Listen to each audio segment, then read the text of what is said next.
My name is Nelson DeMille, your host for the History of Air Combat. I became interested in the history of military aviation when I first flew into battle in Vietnam aboard Army's Huey choppers, and as an author I have researched many areas of this fascinating subject, which have become part of my best-selling novels. I am proud to present this extensive video, History of Air Combat, produced in commemoration of the 50th anniversary of the United States Air Force. The U.S. Air Force came into being after World War II at the start of the Cold War. This dramatic series features authentic film footage documenting not only today's Air Force, but the early years, going all the way back through 2 world wars to the very birth of powered flight at Kitty Hawk in 1903. While this series is dedicated to the U.S. Air Force, we will also cover the great contributions of the U.S. Army and Navy Air Services. This action-packed series is presented to you in an easy-to-watch video magazine format, which enhances and varies the styles and method of presentation of the different episodes. As you join me in this exciting series, you will note that while most of our scenes are sharp and clear, there may be a few that would not ordinarily meet our standards. However, keep in mind that some of these historic films reach back to the Wright brothers and to the First World War from 1914 to 1918. Others were filmed by combat cameramen under battle conditions and in every kind of weather. Also, some contain rare footage or are one-of-a-kind, never-before released for public viewing. Some are scenes from gun cameras, synchronized with the fighter plane's machine guns, shot in the midst of a raging dogfight. And some are captured enemy films. The video you're about to see is Fight for the Sky, Air War over Germany.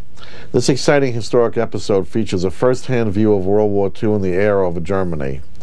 Narrated by Ronald Reagan, then a captain in the United States Army Air Corps, you will see in action our finest fighters, the P-47 Thunderbolts, P-38 Lightnings, and P-51 Mustangs, flying top cover for our heavy bombers, the 4-engine B-17 Fortresses and the B-24 Liberators on their bombing missions over Europe.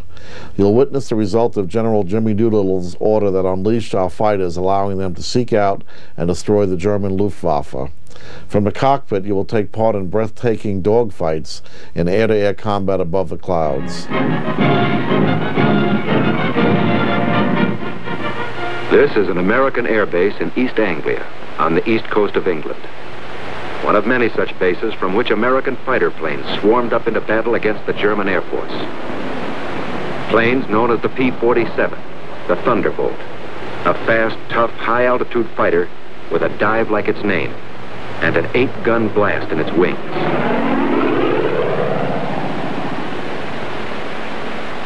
The Lightning, the P-38, master of the air in many theaters of war with its long range and concentrated firepower.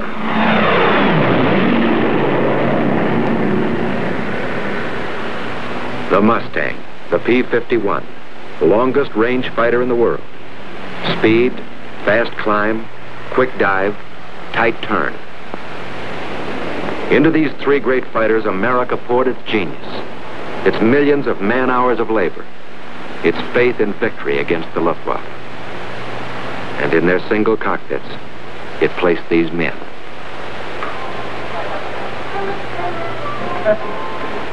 Relaxing now, but not for long. At headquarters, 8th Air Force, General Doolittle is discussing fighter protection. The 8th Fighter Command will give fighter cover to targets and back from the target. It's desirable that we peel off as many fighters as possible to come down east of the Ruhr and strafe ground targets. The bomber plan, timing, altitudes, strength, course, and targets reached the Combat Operations Room at Headquarters, 8th Fighter Command, Major General Kepner commanding. A field order goes out.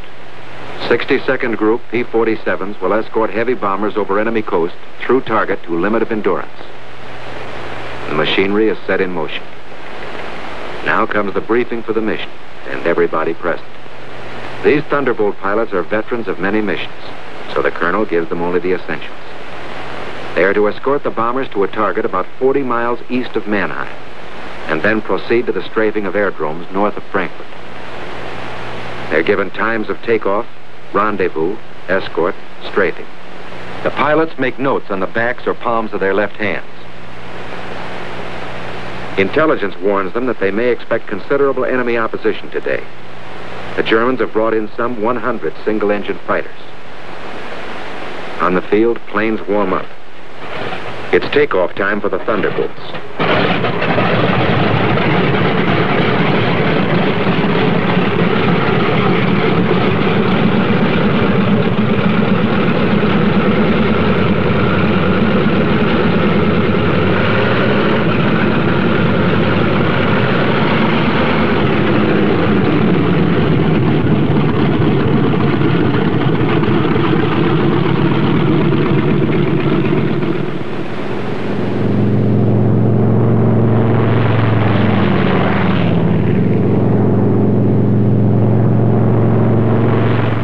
At other bases timed to the escort schedule, the P-38s get underway.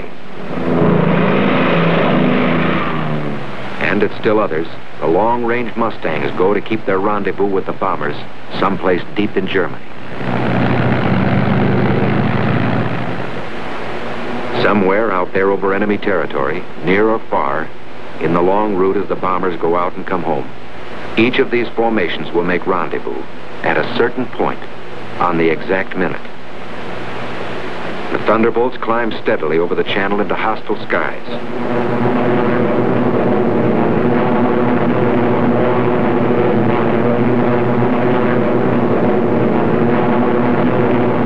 Close to rendezvous.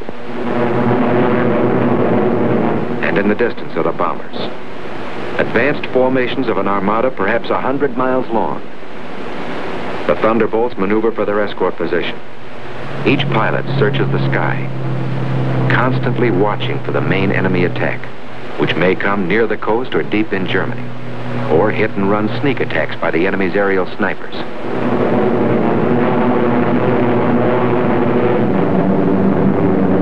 And then, at another rendezvous point, comes a group of Mustangs to relieve the Thunderbolts. This is Red Leader. Okay, men, it's time to break escort. Mustangs coming in at 8 o'clock. The Thunderbolts break escort. They head for home, watching for every possible strafing target on the way. The Mustangs, far in the distance, sweep the surrounding sky as they come in to take the places held by the Thunderbolts. One of the most important features of long-range fighter escort is this relay system.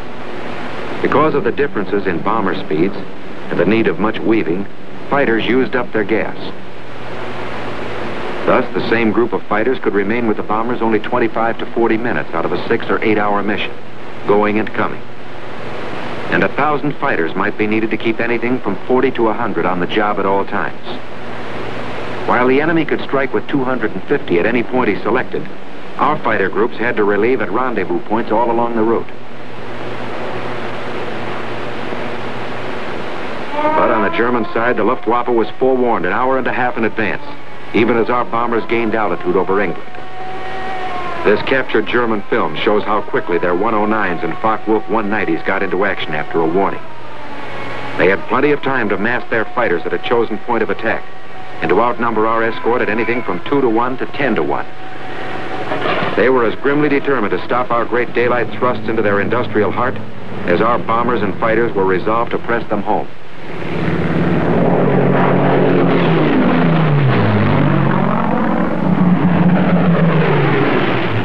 Meanwhile, deep in Germany, the group of escorting Mustangs watches every corner of the sky, weaving ahead, above, below, and all around the bombers like a screen of destroyers protecting the main fleet. They don't have long to wait for another rendezvous, this time with the enemy. Blue Leader here. Watch it, fellows. 109 to 10 o'clock. They get rid of their long-range wing tanks before the fight. Then down they go for the kill. With a touch of a finger on the stick, a camera and 8 machine guns are put into action. Small cameras set on the wings make the record. Too often poor pictures due to gun vibration. But they let you see what happens in the instant of action, as the pilot sees it. The enemy fighters are massing for an attack on our bombers, while our pilots watch every move of their varied tactics. You'll let it move, flight. Looks like they're trying to lead us away from the bombers. Red Leader here. You're right. Here comes another. 9 o'clock. The Jerrys make a sneak attack on our bombers from behind. Gun camera film, captured from the enemy, reveals how they hammer our bombers with their 22 millimeters.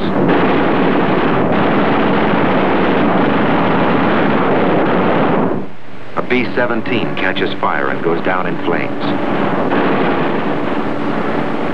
This one had half his tail shot off, but is still going ahead.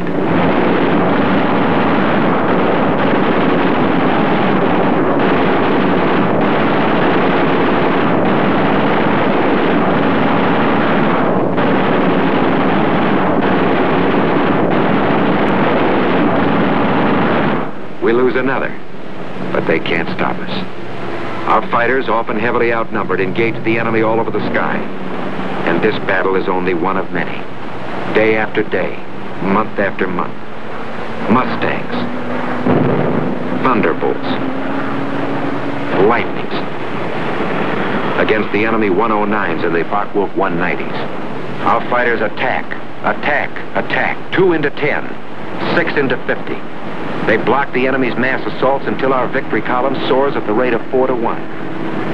If a missed rendezvous or other misadventure, due usually to blinding weather, prevented fighter protection somewhere, the bombers suffered heavy losses. But no American fighter ever failed them because of enemy odds, however great. Never was a mission turned back by enemy action.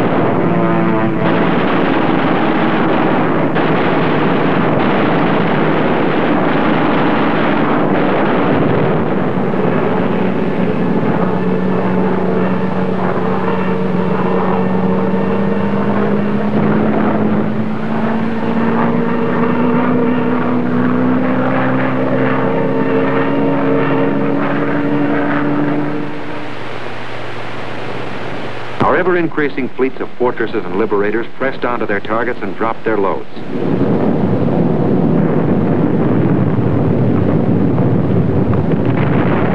And the day arrived when a huge 8th Air Force bomber mission with full fighter escort was flown to Berlin and back without a challenge by a single enemy fighter.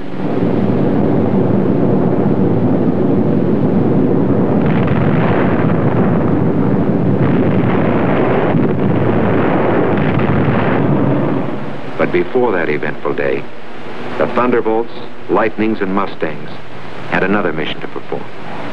Our bomber and fighter losses were strikingly less than the enemy's. But the home front sent us more bombers and fighters and more well-trained pilots, and our fleets grew mightier by the month. However, the enemy's first-line operational strength was maintained also. The great air battle of Europe was still undecided. In February 1944, there was a sudden change. Our fighters were ordered to range wider, to seek the enemy in the air and on the ground instead of waiting for him, and above all, to follow him to his destruction. A gigantic fighter battle raged across the European skies with victories by our fighters alone of 60, 85, over 100 destroyed each day. The fight came down from almost invisible heights to the final decision, perhaps only a few feet above the ground. Enemy warplanes of every kind and in fantastic numbers were splashed all over the landscape of northwestern Germany and occupied Holland, Belgium, France. This was a crucial battle. Both sides were aware of the coming events with air domination itself at stake. Once again, a better cause, better planning and leadership, better equipment, and beyond everything else, the valor of our fighter pilots gave us victory. Only this time, it was decisive. So many of the enemy's aircraft exploded over his own forest and housetops, or were driven flaming wrecks into the ground. So many of his famous fighter leaders met death at the hands of our pilots that his morale was shattered. His defense plan was smashed.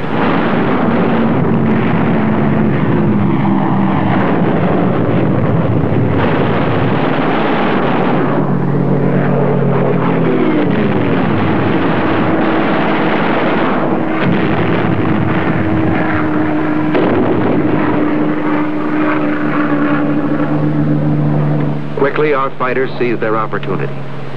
Since the enemy did not come up to fight, down they went to blast his planes to pieces and burn them on his own aerodromes all over Western Europe and in the very heart of Germany. It was the most savage and devastating fighter attack on record. Returning from unchallenged escort duty and on many special missions, they burned his aircraft by hundreds from one airfield to another.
Intense enemy flak, sheets of machine gun fire from flak towers and ground installations caused us heavy losses. 4 times as many as the same number of fighters would sustain in aerial combat. But our fighters never flinched, and by their courage, faced destruction in single-engine planes only a few feet above the ground, and 500 miles from their bases, until they had smashed the heavily concentrated frontline operational strength of the German Air Force forever. Now that the sky was ours, another great opportunity became ours too. The destruction of the enemy's transportation system that fed and supplied the great armies counted on to repel the Allied invasion forces. The enemy's roads and railroads were struck with the mighty force of air power. These were tense days, crucial days, and both sides knew it. Our fighters, freed by their bitterly won victory in the air, became a dominant factor on the ground. They exploded locomotives by the thousands and burned freight cars in uncounted numbers. No train in daylight hours was safe. No target too small. Even a single railroad car. No marshalling yard a haven. The enemy's desperately needed rail transport system was shattered all over the map.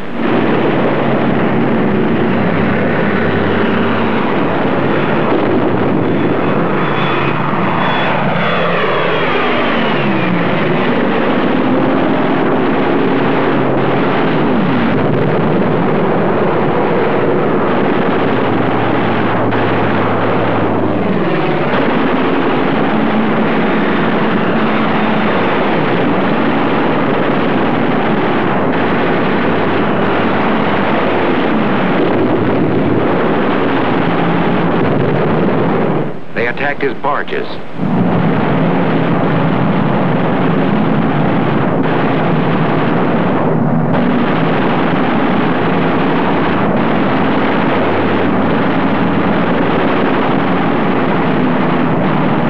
His oil tanks. Flak towers.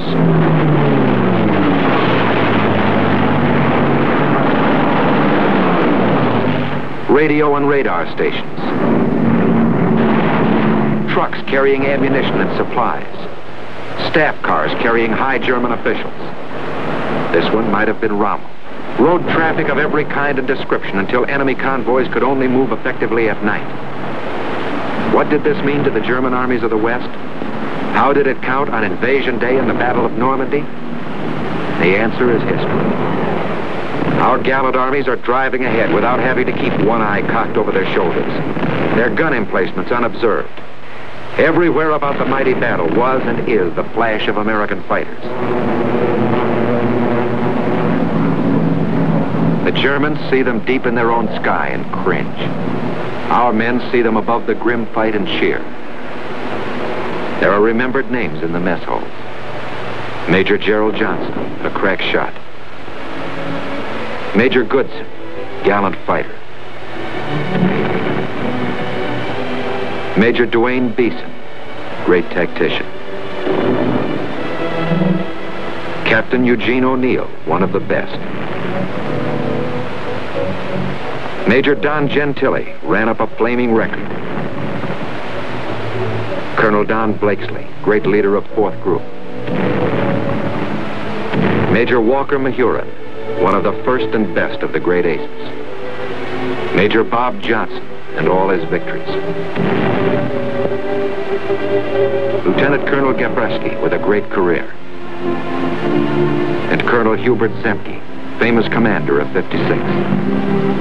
A score of victories or more are the records of them all. Duncan, Schilling, Pretty, and all our gallant fighter pilots who in the decisive hour smashed the Luftwaffe and gave us freedom of the air in Europe, just as that freedom must now be gained in the Pacific.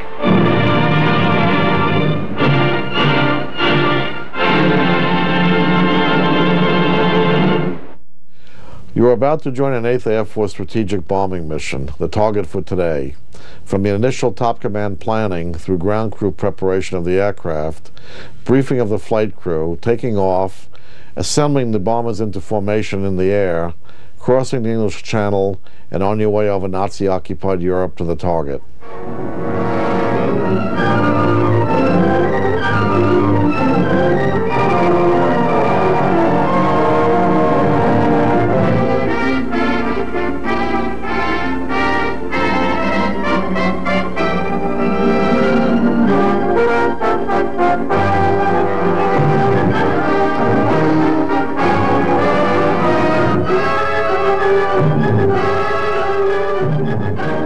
Almost 3 miles below this formation of American flying fortresses, there lies Marienburg in East Prussia. Up to this moment, one of the most important cogs in Germany's war machine. The specific target on which this lead bombardier is lining up his bomb sight is the Focke-Wulf 190 plant. Up to this instant, this aircraft factory has been accounting for almost 50% of Germany's total FW-190 fighter assembly. Bombs away. Tons of bombs rain down in a tight pattern of destruction. This, remember, is no area attack. It is an assault on one single target, and any bomb that falls outside that target has failed to achieve its purpose. The assembly of fighters in this Focke-Wulf factory has come to a sudden and violent end. To many, the bombing of Germany probably seems to be little more than a series of capricious adventures. One attack unconnected in any way with the one that preceded it or the one that will follow it. It is easy for the average citizen to envision the positions of ground armies because of maps like these, which make the positions of the contesting forces quite clear. It is harder to express so graphically the progress of a bombing program. Yet there is a real line in this battle of Germany, not a geographical front, but an industrial one. In the British Isles, there are the Allied air forces. On the European continent, we have Regensburg, Marienburg, Bremen, Oschersleben, Warnemünde, and Kassel. These are the major German fighter assembly plants, and as such are actually the center of Germany's industrial defense line. However, these are only the places where the aircraft is assembled into the finished fighting machine. Component parts for German fighters are made at Anklam, the Weser Flugzeugbau Works at Bremen, the Great Hedderheim Propeller Works near Frankfurt, the Aircraft Tire Factory at Hanover, the CAM ball bearing plant at Paris, and the ball bearing factories at Schweinfurt. Obviously, an assembly plant can't operate if other plants aren't building the parts from which the enemy planes will be assembled. Holz produced 29% of all German synthetic rubber production and is in fact responsible for 18% of our entire supply of rubber, natural or synthetic. At Bochum, there's a great steel plant producing high-grade aviation steel. Herøya, up in Norway, is a great producer of aluminum and magnesium, metals which figure importantly in aircraft production. At Ham, there are great railroad marshalling yards, having a capacity of 10,000 freight cars a day. Much of the tonnage handled here is closely connected with the manufacture, assembly, maintenance, and repair of enemy aircraft. And so it is all over Germany and occupied Europe. Everywhere there are plants and installations that contribute directly or indirectly to the making of German aircraft. Industrial bastions which must first be ripped apart before the enemy's armies can be destroyed. The smashing blows by the Allied air forces at Holz, Herøya, Regensburg, Schweinfurt, Hanover, and Frankfurt have had the result of piercing the German industrial line to the extent of 37.5% of estimated single-engine fighter production in September of 1943. If this rate of drop continues, there can be only one result: the eventual disappearance of the Luftwaffe as a defensive force. But these attacks have had other far-reaching effects. For instance, in January of 1943, just when the 8th Bomber Command had started daylight attacks against Germany proper, 42% of the German fighter strength was concentrated in Western Europe, 33% of it in Russia, and 25% in the Mediterranean area. After 10 months of American bombers appearing by day over Germany, the figures line up more like this. On the Russian front, 19%. In the Mediterranean area, 12%. And in Western Europe, 69%. Germany thought it was urgent enough to withdraw fighters from two important theaters, all in a vain attempt to save their crumbling industry from the grim, destructive blows of the British-American bomber offensive. That is why the Battle of Germany is being fought. Now we come to the problem: how are the targets selected? And what enormous effort is necessary for the 10 or 15 minutes that our air task forces will be over any given target? The daylight bombing offensive against Germany is the responsibility of the 8th Air Force. Under the 8th Air Force are the 8th Bomber Command, the 8th Fighter Command, and the 8th Air Service Command, all of whom contribute to every bombing mission. But it is the Bomber Command which is charged with the actual destruction of the selected targets. The Bomber Command, with which this picture is primarily concerned, is divided into 3 divisions. Each division has a number of combat wings. Each combat wing, in turn, has 3 groups. This is the chain of command. Since the operations which we are to follow, there have been some organizational changes, but they are principally changes of nomenclature and have not affected the broad strategical and tactical purposes of the organization. For instance, what is referred to as Bomber Command in this picture is now the 8th Air Force. Weather is the greatest single enemy of the 8th Bomber Command, for here is to be found the most changeable, treacherous weather in the world. To keep the most accurate possible check on weather conditions all over Europe, the RAF has established vast communication and reporting systems. Weather planes such as this Mosquito and our own B-17s are continually in the air in an effort to know in advance what the weather will be over Europe and the United Kingdom. Men like this supply a major portion of the data from which 8 main weather maps of Europe and of the United Kingdom are drawn each day. In addition, there are 4 upper air maps and 8 maps of a miscellaneous classification.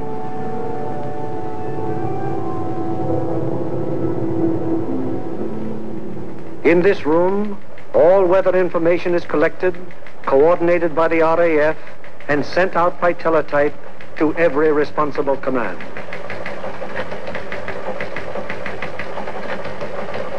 This is the weather section in the operations block of the Bomber Command.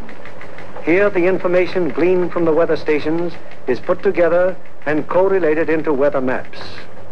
Accurate predictions must be made as to the direction and speed of the wind, downward and forward visibility, temperature, humidity, possible icing conditions, and probable atmospheric pressure at the bases, en route, and over the target.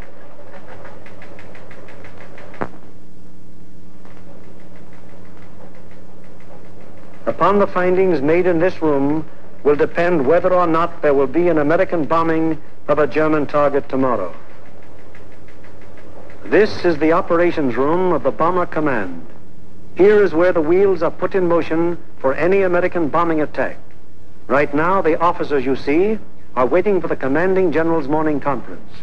They are the A3, or Operations Officer, the Operational Intelligence Officer, a Weather Officer, and other members of the staff.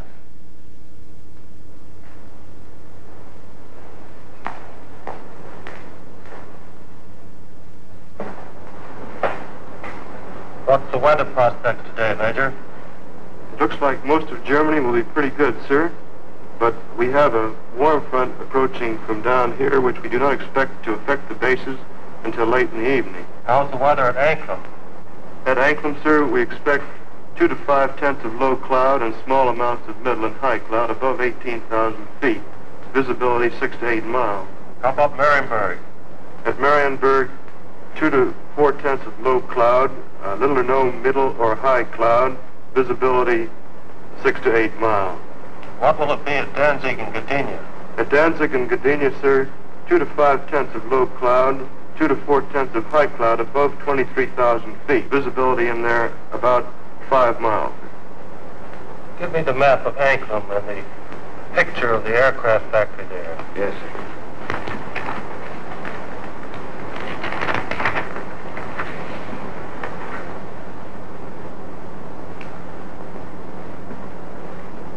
All right, Marienburg, the Focke-Wulf factory. Yes, sir.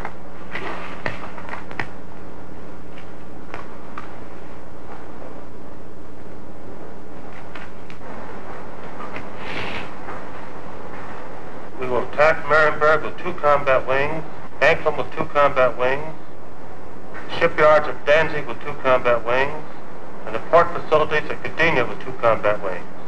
That will require a maximum effort.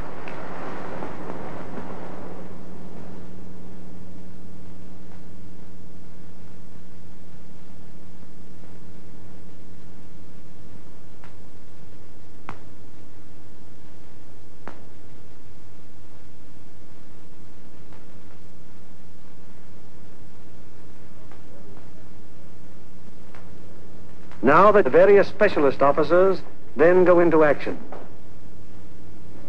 This is the operational intelligence section.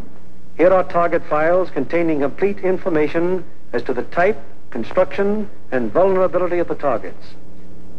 This data is gathered both from photo interpretation of aerial pictures and from confidential ground sources. On the basis of this information, the aiming point for the attack will be selected. The aiming point is a building or installation in the approximate center of the target. Here, operational research experts are minutely studying the architectural and construction details of the targets.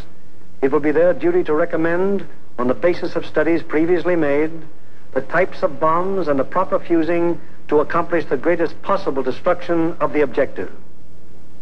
These studies of the Arado factory at Anklam are immensely important, since the nose and tail fuses of a bomb can be adjusted to give varying degrees of delay between the time of initial impact and the explosion.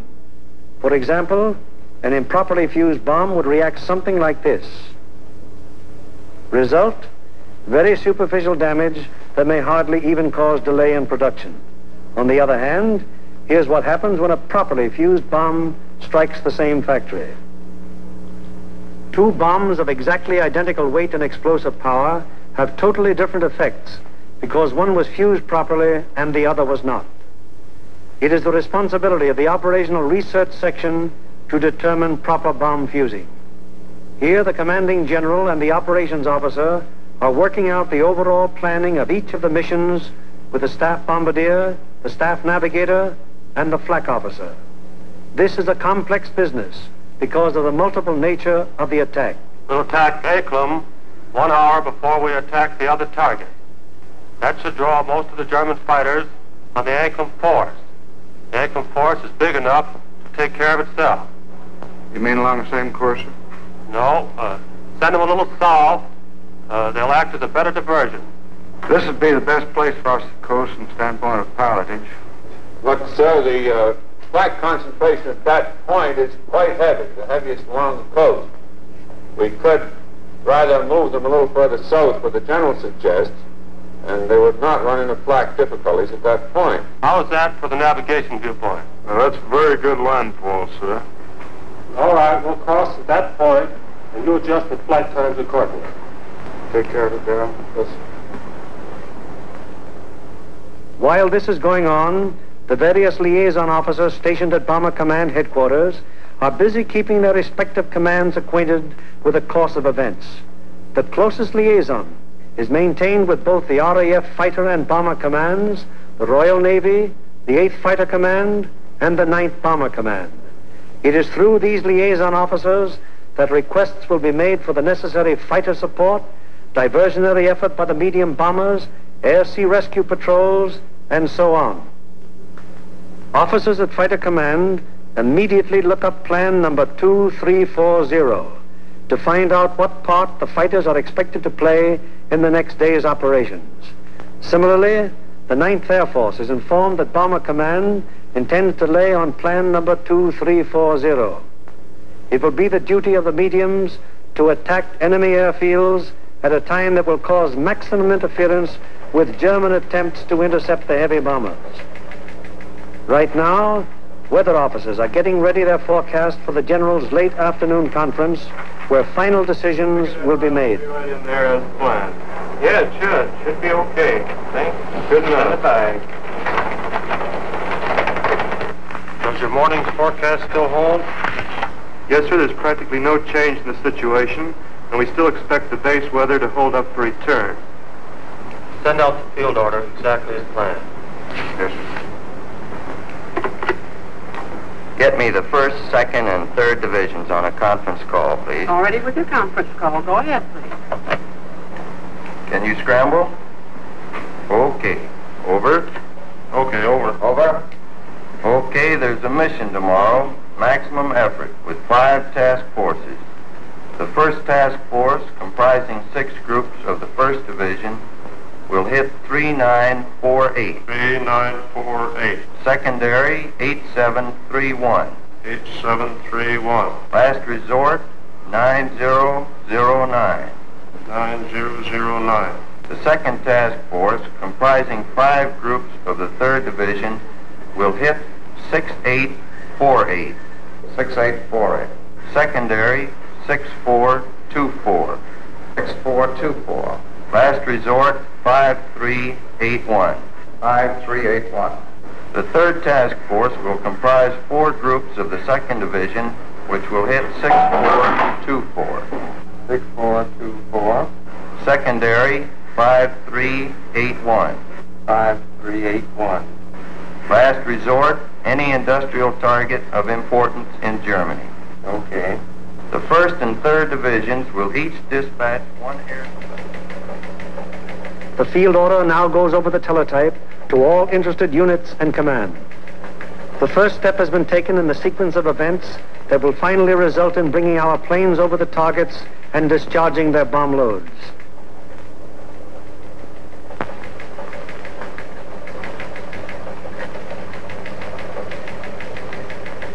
Command has conceived the mission and laid out general plans and routes. Division now plans in detail what command has ordered.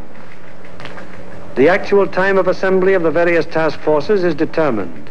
The combat wings are assigned to their specific task forces, and the routes from assembly to rendezvous points and the target are charted. Many considerations go into the selection of the routes. Here is the commanding general of the 1st Division, which you will remember has 2 targets for tomorrow, Anklam and Gdynia. Control point here at 0 hour.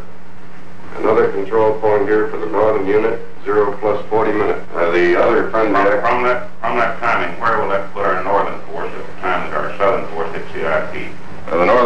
would be about the east coast of Denmark at that time, sir. It looks like we're going to catch all the fighters on the southern force, aren't we?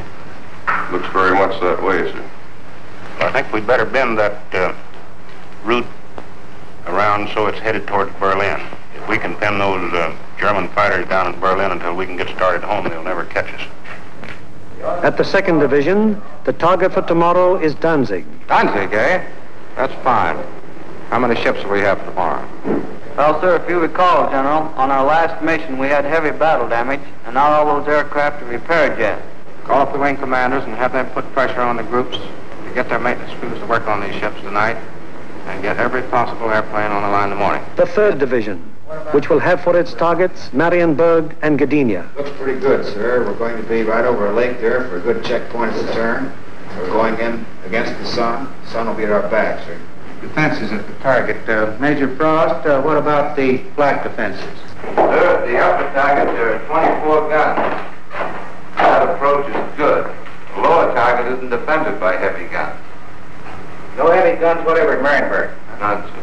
The division's operations officer bases his precise plans on aircraft and crews available at the various groups.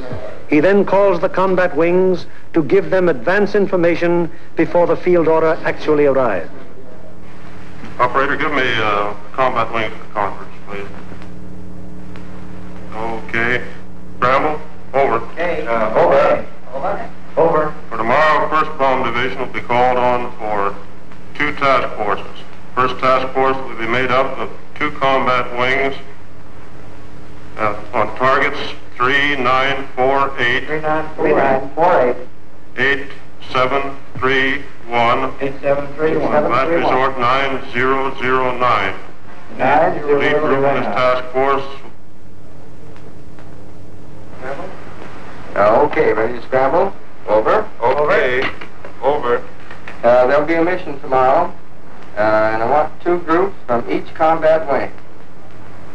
The target will be primary 6424. 6424. Secondary 5381. 5381. The last resort will be any industrial target of importance in Germany. Okay.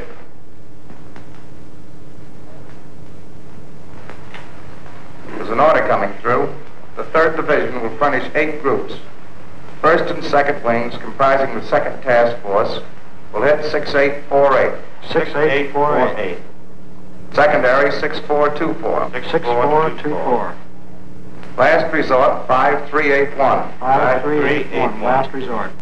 Bomb load. 500-pound GPs fused, 1/10 nose, 1/100 tail.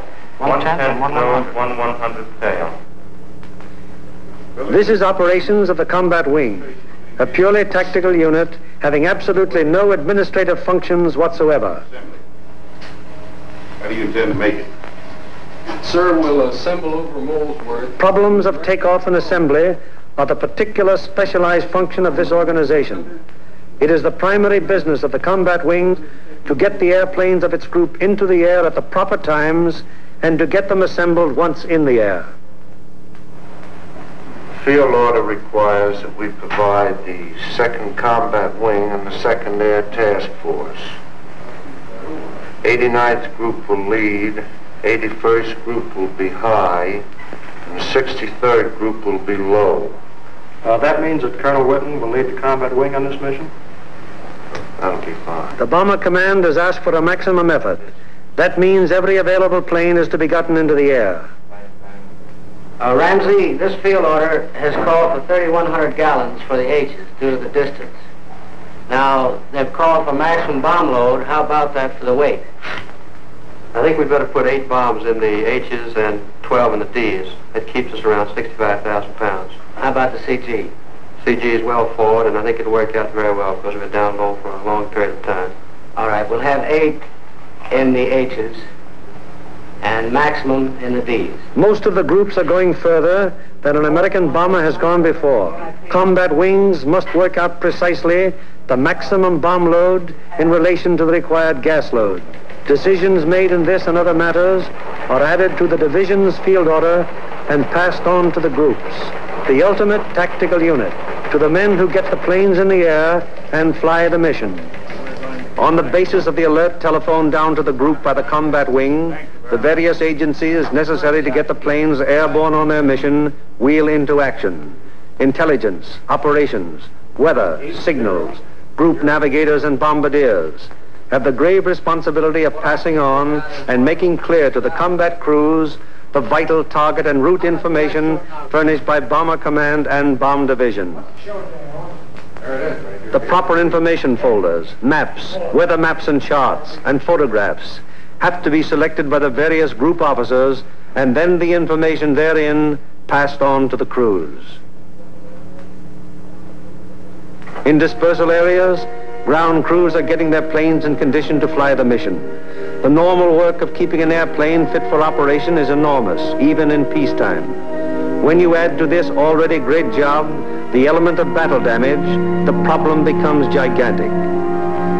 Engines, wings, propellers, controls, wiring, fuel system, oxygen system, the 1,001 elements that go to make up the complex mechanics of a heavy bombardment plane all must be kept in perfect shape. The failure of any one of them on a mission can easily mean the loss of the plane and its personnel, or at best, such a failure will cause the plane to abort, that is, return to its base without having reached the target. It was originally estimated that about 37.5% of planes on hand would be effective at one time. However, the maintenance and repair has been so magnificently performed that sometimes up to 50% of planes on hand have been effective.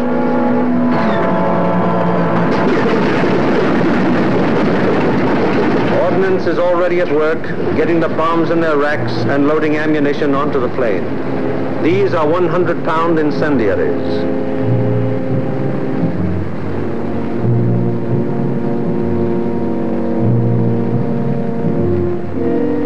These are 500-pound general purpose bombs. And these are 1,000-pound GPs.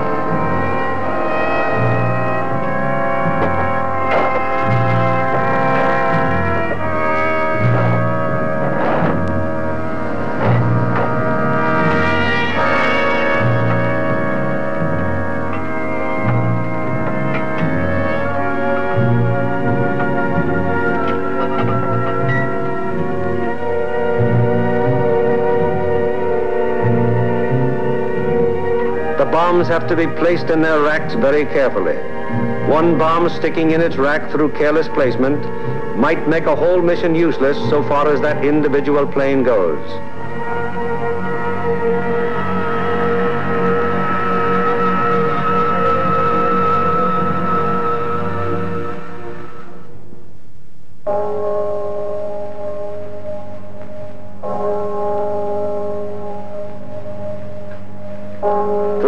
In the morning. All over England at this exact moment, American air crews are being roused from their sleep. Okay, fellas, roll out. We have a mission this morning. Breakfast in half an hour. Captain Kirk, Captain Thompson, Lieutenant Bushka, Ackerson, Holloway, and Hawker scheduled to fly. We'll snap it up. 3 o'clock. This is a hell of a time to get a man out of bed. Said it, Doc.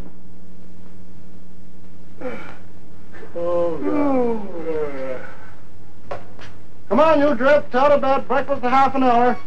Come on, Nick. Rise and shine. All right, you dodos, let's go. This is it.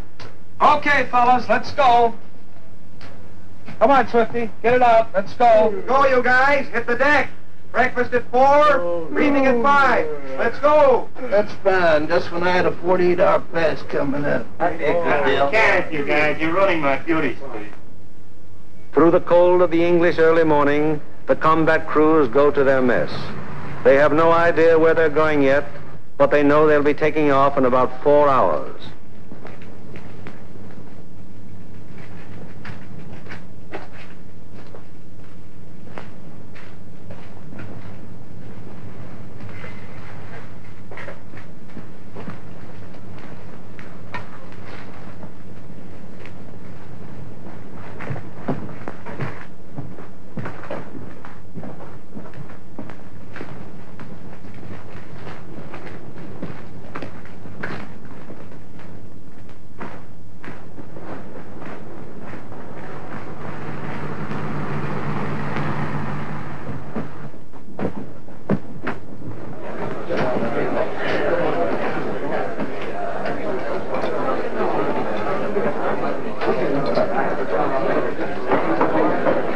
Well, boys, I wonder where we'll be today.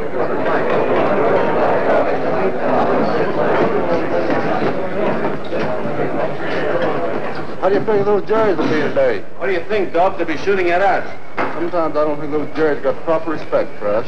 Well, what do you expect, Buster, the way you shoot? Gee, look who's talking. You couldn't hit a cow in the flank with a bow feather. Yeah, well, how about those 2 Jerrys I slapped down over Swineford? I'll tell you what happened there. They heard that I was on tail guns and they fainted from fright, that's all. And so it goes. The 4,000 men who will go on this mission all know it will be a rugged deal. For some of them, it's their first mission. Others are veterans of many. Now, at all the groups in the Bomber Command, the air crews are assembling in the briefing rooms to learn the target for today. Okay, boys, let's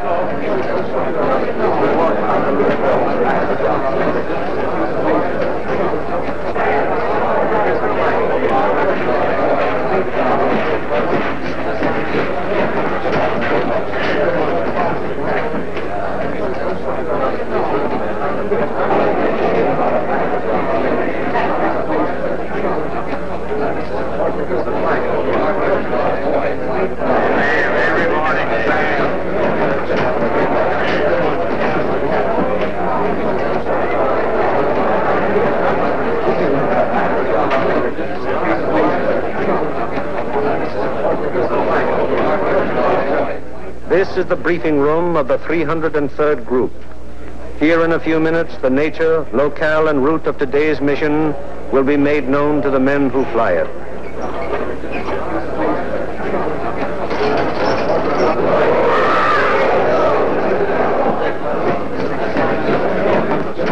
The target for today is Anklam. Specifically, you are to destroy the Arado factory. This plant manufactures aircraft components, principally wing and tail assemblies for the Focke-Wulf 190. The parts are then shipped to New Brandenburg for assembly. I cannot stress upon you too much the importance of this target. If it is successfully destroyed, it will have a very serious effect on Germany's aircraft production. Lights, please. Your IP is on the northwest side of New Brandenburg. Your heading on your run-up will be 45 degrees true. Immediately after your turn, you have an aerodrome on your right, almost directly north of the town. You should be able to pick out Friedland, 6 miles to your right and halfway between your IP and the target. Along this route, you should be able to see the main line railroad and the main road. From Friedland, the main road moves in toward your run-up and goes into Anklam, but the railroad terminates at Friedland.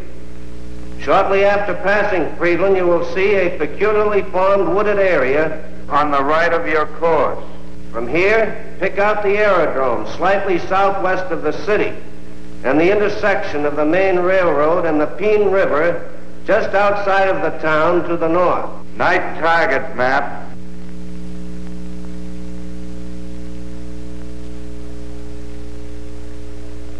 Your target is across the railroad, beyond the town, in the area formed by the bend of the river. And now a picture of the target. This group of buildings here is your target. This building will be the aiming point.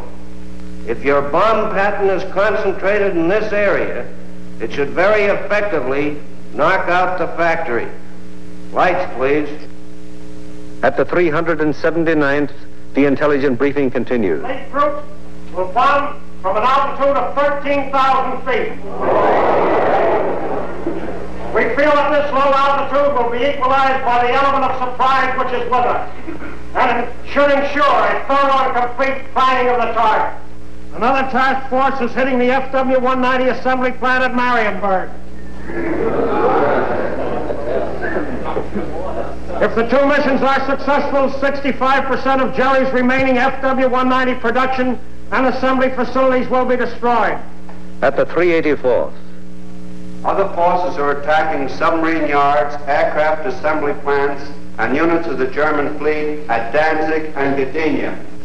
If these attacks succeed, they will destroy 13.5% of Germany's remaining U-boat construction and will destroy or immobilize a large section of the German Navy. The overall result of all four attacks will be to show the Hun that his efforts to protect his key industries by moving them to the east will be unsuccessful. It will show him that we will seek out his industry and destroy it wherever he places it. At the 351st, the intelligence briefing is completed. Your secondary target this morning is the air park at Tutov. This contains a Focke-Wulf assembly plant, a bombardier school, and you'll love this. It's the country club of the German Air Force. Should you be unable to bomb either of those two targets, then in that case, you'll attempt to bomb the last resort target, which is the Hankel assembly plant at Rostov. This is the only complete Hankel unit in North Germany. It should be easily identified by the airfield adjoining, which has 6 intersecting runways running from 1,000 to 1,600 yards, and they're full of nice, fat, juicy Hankels. A weather officer briefs the crews of the 305th Group going to Gdynia. The synoptic situation today is this. We have a high-pressure system centered over northwest Europe, up here near Finland, extending southwestward down across the British Isles, causing an influx of south and southwesterly air going up in this direction, hence causing little or no cloud in the area up there and toward your target. There are no fronts to affect your route today except a frontal system off to the west, which will cause an increase of medium and high clouds as you come back across the North Sea. Lights, please. We have come to the end of another chapter in our video history of air combat.